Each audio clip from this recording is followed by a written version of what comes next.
رب کہتا ہے کسی کو تکلیف دے کر مجھ سے اپنی خوشی کی دعا مت کرنا، لیکن اگر کسی کو ایک پل کی خوشی دیتے ہو تو اپنی تکلیف کی فکر مت کرنا۔ جب بھی دعا مانگو اپنی اوقات دیکھ کر نہیں، بلکہ اپنے رب کی شان دیکھ کر مانگو۔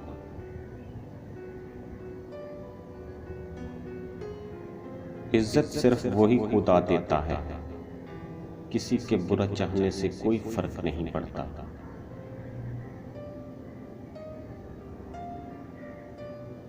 اگر کوئی چیز تقدیر میں نہیں بھی لکھی تو پھر بھی دعا ضرور کرنی چاہیے، کیونکہ تقدیر کے سامنے ہم بے بس ہیں، تقدیر لکھنے والا تو بے بس نہیں ہے۔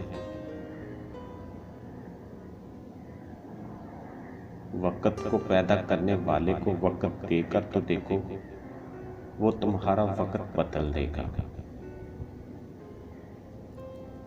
اچھا ساتھی وہ ہے جسے دیکھنا تمہیں خدا کی یاد میں مصروف کر دے، جس کی گفتگو سے تمہارے علم میں اضافہ ہو جائے اور جس کا عمل آخرت کی یاد دلائے۔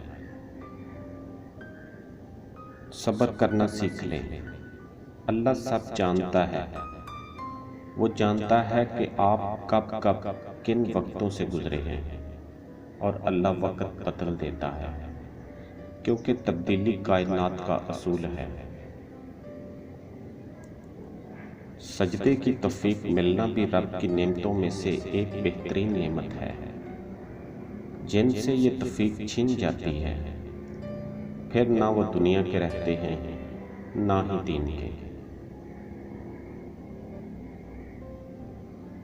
اگر انسان تسلیم کر لے کہ اس کی زندگی کے ساتھ ہونے والے واقعات اور زندگی کا انجام خالق کے حکم سے ہے، تو پھر پریشانی ختم ہو سکتی ہے۔